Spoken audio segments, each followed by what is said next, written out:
आज सलोनी विदा हो गई। एयरपोर्ट से लौटकर रंभादी ड्राइंग रूम में ही सोफे पर निढाल सी लेट गई। 1 महीने की गहमा गहमी भागम भाग के बाद आज घर बिल्कुल सुनसान लग रहा था। बेटी की विदाई से निकल रहे आंसुओं के सैलाब को रोकने में रंभादी की बंद पलकें नाकाम थी। आंसुओं से भीगकर नर्म हुई उन यादों को कुरेदा जा रहा था जिन्हें 25 साल पहले दफनाकर रंभादी ने अपने सुखद वर्तमान का महल खड़ा किया था। मुंगेर के सबसे प्रतिष्ठित धनाढ्य मधुसूदन परिवार को भला कौन नहीं जानता था। घर के प्रमुख मधुसूदन शहर के ख्याति प्राप्त वकील थे। वृद्धावस्था में भी उनके यहाँ मुवक्किलों का तांता लगा रहता था। वे अब तक खानदानी इज्जत को सहेजे हुए थे, लेकिन उन्हीं के इकलौते बेटे रंभा के पिता शंभुनाथ जी कुल की मर्यादा के साथ साथ धन दौलत को भी दारू में उड़ा रहे थे। उन्हें संभालने की तमाम कोशिशें नाकाम हो चुकी थी। पिता ने किसी तरह वकालत की डिग्री भी दिलवा दी ताकि अपने साथ बैठाकर कुछ सिखा सके, लेकिन दिन रात नशे में धुत लड़खड़ाती आवाज़ वाले वकील को कौन पूछता है। बहू भी समझदार नहीं थी। पति या बच्चों को संभालने की बजाय दिन रात अपने को कोसती और कलह करती। ऐसे वातावरण में बच्चों को क्या संस्कार मिलेंगे या उनका क्या भविष्य होगा, यह दादाजी समझ रहे थे। पोते की तो नहीं, क्योंकि वह लड़का था। दादाजी को चिंता थी अपनी रूपसी चंचल पोती रंभा की। उसे वे गैर जिम्मेदार माता पिता के भरोसे नहीं छोड़ना चाहते थे। इसी कारण मैट्रिक की परीक्षा देते ही मात्र 18 साल की उम्र में रंभा की शादी करवा दी। आशुतोष जी का पटना में फर्नीचर का बहुत बड़ा शोरूम था। अपने परिवार में वे अकेले लड़के थे। उनकी दोनों बहनों की शादी हो चुकी थी, मगर माँ का देहांत जब ये सब छोटे ही थे तब हो गया था। आशुतोष जी और उनकी बहनों की परवरिश उनकी बाल विधवा चाची ने ही की थी। शादी के बाद रंभा भी पटना आ गई। रिजल्ट निकलने के बाद उनका आगे की पढ़ाई के लिए दाखिला पटना में ही हो गया। आशुतोष और रंभा में उम्र के साथ साथ स्वभाव में भी काफ़ी अंतर था।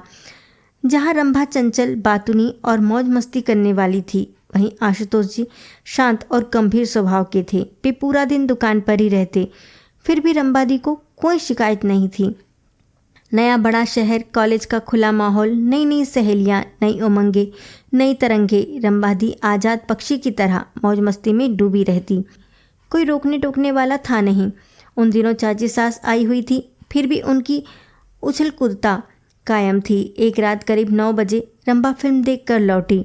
आशुतोष जी 11 बजे के बाद ही घर लौटते थे, लेकिन उस दिन समय पर रंभादी के घर नहीं पहुंचने पर चाची ने घबराकर उन्हें बुला लिया था। वे बाहर बरामदे में ही चाची के साथ बैठे मिले।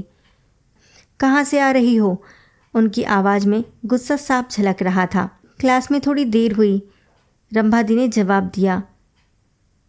मैं 5 बजे कॉलेज गया था। कॉलेज तो बंद था। अपने एक झूठ को छिपाने के लिए रंभादी ने दूसरी कहानी गढ़ी। लौटते वक्त सीमा दीदी के यहाँ चली गई थी। सीमा दी आशुतोष के दोस्त की पत्नी थी, जो रंभादी के कॉलेज में ही पढ़ती थी। आशुतोष जी गुस्से से हाथ में पकड़ा हुआ गिलास रंभादी की तरफ जोर से फेंक कर चिल्लाए, कुछ तो शर्म करो। सीमा और अरुण अभी अभी यहाँ से गए हैं। घर में पूरा दिन चाची अकेली रहती है। कॉलेज जाने तक तो ठीक है, उसके बाद गुलछर्रे उड़ाती रहती हो। अपने घर के संस्कार यहाँ दिखा रही हो। आशुतोष आपे से बाहर हो गए थे। उनका गुस्सा वाजिब भी था। शादी को 1 साल हो गया था। उन्होंने रंभादी को किसी बात के लिए कभी नहीं टोका, लेकिन आज माँ तुल्य चाची के सामने उन्हें रंभादी की आदतों के कारण शर्मिंदा होना पड़ा। रंभादी का गुस्सा भी साथ पे आसमान पर था। एक तो नादान उम्र, उस पर दूसरे के सामने हुई बेइज्जती के कारण वो रात भर सुलगती रही। सुबह बिना किसी को बताए मायके आ गई। घर में किसी से कुछ पूछा भी नहीं। देखने समझने समझाने वाले दादाजी तो पोती की विदाई के 6 महीने बाद ही दुनिया से विदा हो गए। आशुतोष जी ने जरूर फ़ोन कर उनके पहुंचने का समाचार जान लिया था, फिर कभी फ़ोन नहीं किया। 3 से 4 दिनों के बाद रंभादी ने माँ से उस घटना का जिक्र किया, लेकिन माँ उन्हें समझाने की बजाय और उकसाने लगी। क्या समझते हैं, हाथ उठा दिया, केस ठोक देंगे तब पता चलेगा। शायद अपने दुखद दाम्पत्य के कारण बेटी के प्रति भी वे क्रूर हो गई थी। उनकी ममता जोड़ने के बजाय तोड़ने का काम कर रही थी। रंभादी अपनी विगत जिंदगी की कहानी अक्सर टुकड़ों टुकड़ों में बताती रहती। मुझे आज भी जब अपनी नादानियाँ याद आती तो अपने से ज़्यादा माँ पर क्रोध आता। मेरे 5 अनमोल साल माँ के कारण मुझसे छिन गए, लेकिन शायद मेरा कुछ भला ही होना था और वे फिर यादों में खो जाती। इंटर की परीक्षा करीब थी, वे अपनी पढ़ाई का नुकसान नहीं चाहती थी, इसलिए परीक्षा देने पटना में दूर के एक मामा के यहाँ गई। वहाँ मामा के दानव जैसे 2 बेटे अपनी तीखी निगाहों से अक्सर उनका पीछा किया करते। उनकी नज़रें उनके शरीर का ऐसे मुआयना करती कि लगता वे वस्त्रहीन हो गई। एक रात अपनी कमर के पास किसी का स्पर्श पाकर वे घबराकर बैठ गई। एक छाया को उन्होंने तोड़ते हुए बाहर जाते देखा। उस दिन के बाद से वे दरवाज़ा बंद कर कर सोती। किसी तरह परीक्षा देकर वे वापस आ गई कि अव्यवहारिक सलाह पर एक बार फिर वे अपनी मौसी की लड़की के यहाँ दिल्ली गई। उन्होंने सोचा था कि फैशन डिज़ाइनिंग का कोर्स कर वे बुटीक वगैरह खोल लेंगी, लेकिन वहाँ जाने पर बहन को अपने 2 छोटे छोटे बच्चों के लिए मुफ्त की आया मिल गई। वे अक्सर उन्हें रंभादी के भरोसे छोड़कर पार्टियों में व्यस्त रहती। बच्चों के साथ रंभा को अच्छा तो लगता था, लेकिन यहाँ आने का उनका एक मकसद था।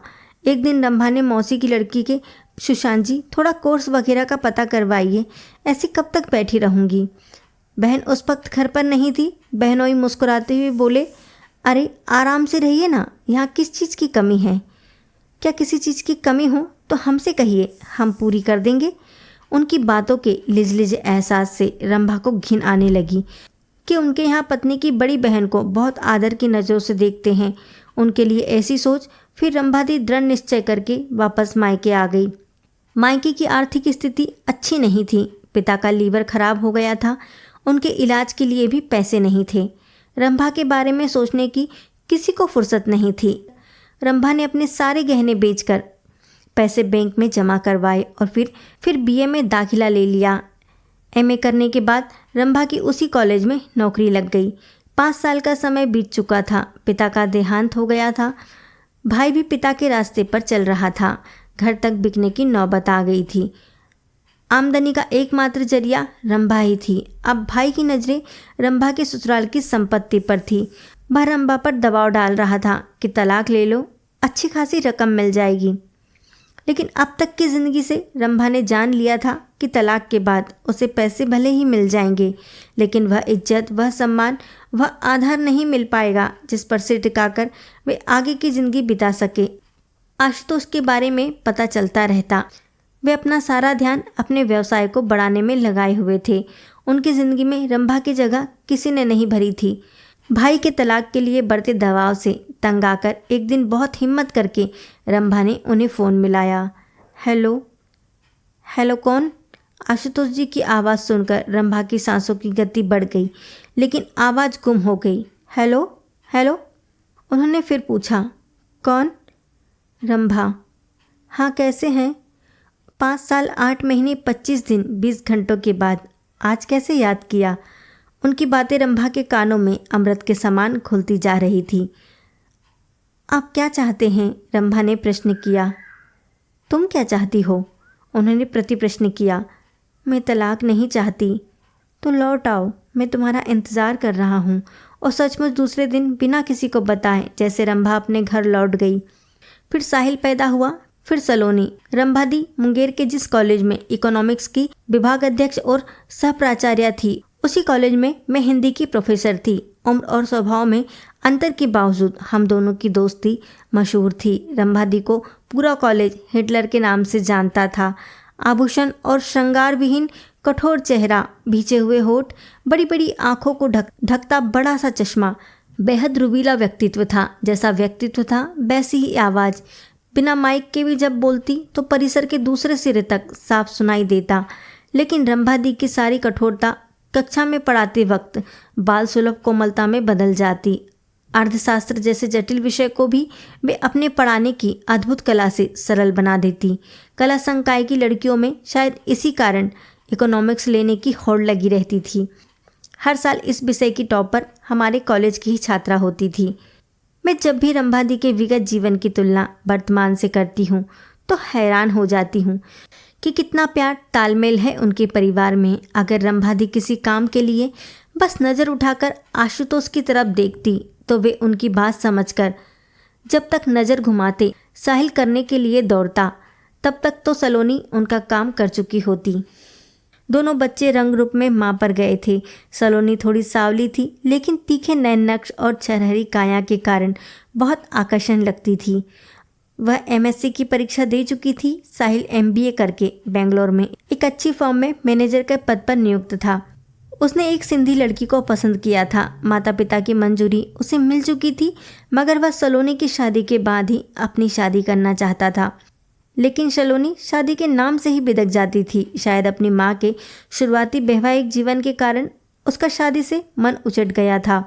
फिर एक दिन रंभा दी ने ही समझाया, बेटी शादी में कोई शर्त नहीं होती। शादी एक ऐसा पवित्र बंधन है जिसमें तुम जितना बंधोगी उतना ही मुक्त होती जाओगी, जितना झुकोगी उतना ऊपर तक उठती जाओगी। शुरू में हम दोनों अपने अपने अह के कारण अड़े रहे तो खुशियाँ हमसे दूर रही। फिर जहाँ एक झुका दूसरे ने उसे थाम के उठा लिया, सिर माथे पर बैठा लिया। बस शादी की सफलता की यही कुंजी है। जहाँ अह की दीवार गिरी, प्रेम का सोता फूट पड़ता है। धीरे धीरे सलोनी आश्वस्त हुई और आज 7 फेरे लेने जा रही थी। सुबह से रंभा दी का 4-5 बार फ़ोन आ चुका था। सुबह देखना, सलोनी तो पार्लर जाने को बिल्कुल भी तैयार नहीं है। अरे शादी है, कोई वाद विवाद प्रतियोगिता थोड़ी है कि सलवार कमीज पहनी और स्टेज पर चढ़ गई। तू ही जरा जल्दी आकर उसका हल्का मेकअप कर दे। 5 बज गए थे। साहिल गेट के पास खड़ा होकर सजावट वाले को कुछ निर्देश दे रहा था। जब से शादी तय हुई थी वह एक जिम्मेदार व्यक्ति की तरह घर बाहर दोनों के सारे काम संभाल रहा था। मुझे देखकर वह हंसता हुआ बोला, शुक्र है मौसी आप आ गई। माँ अंदर बेचैन हुए जा रही हैं। मैं हंसते हुए घर में दाखिल हुई। पूरा घर मेहमानों से भरा हुआ था। किसी रस्म की तैयारी चल रही थी। मुझे देखते ही रंभा दी तुरंत मेरे पास आ गई। मैं ठगी सी उन्हें निहार रही थी। पीली बंदेज की साड़ी, पूरी हाथों में लाल चूड़ियाँ, पैरों में आलता, कानों में झुमके, गले में लटकी चैन और मांग में सिंदूर। मैं तो उन्हें पहचान ही नहीं पाई। रंभा दी, कहीं समधी तुम्हारे साथ ही फेरे लेने की जिद ना कर बैठे, मैंने छेड़ा। आशुतोष जी पीली धोती में मंडप में बैठे कुछ कह रहे थे और यह सुनकर ठठाकर हंस पड़े। फिर रंभा दी की तरफ प्यार से देखते हुए कहा, आज कहीं बेटी और बीवी दोनों को विदा करना न पड़ जाए। रंभा दी शर्म से लाल हो गई। मुझे खींचते हुए सलोनी के कमरे में ले गई। शाम को जब सलोनी सज धज कर तैयार हुई तो माँ बाप भाई सब उसे निहार कर निहाल हो गए। रंभा दी ने उसे सीने से लगा लिया। मैंने सलोनी को चेताया, खबरदार जो एक भी आंसू टपकाया वरना मेरी सारी मेहनत बेकार हो जाएगी। सलोनी धीमे से हंस दी, लेकिन आंखों में मोती बिखेर ही दिए। रंभा दी ने होले से उसे अपने आंचल में समेट लिया। स्टेज पर पूरे परिवार का ग्रुप फोटो लिया जा रहा था। रंभा दी के परिवार की 4 मनकों की माला में आज दामाद के रूप में एक और मनका जुड़ गया था। उन लोगों को देखकर मुझे एक बार रंभा दी की कही बात याद आ गई। कॉलेज के सालाना जलसे में समाज में बढ़ रही तलाक की घटनाओं पर अपनी प्रतिक्रिया व्यक्त करते हुए उन्होंने कहा था कि प्रेम का धागा मत तोड़ो, अगर टूटे तो फिर से जोड़ो। आज उन्हें और उनके परिवार को देखकर यह बात सिद्ध भी हो रही थी। रंभा दी के प्रेम का धागा एक बार टूटने के बावजूद फिर जुड़ा और इतनी दृढ़ता से जुड़ा कि गांठ की बात तो दूर, उनकी कोई निशानी भी शेष नहीं है। उनके सच्चे निष्कपट प्यार की ऊष्मा में उतनी ऊर्जा थी कि जिसने सभी गांठों को पिघलाकर धागे को और चिकना और मजबूत कर दिया।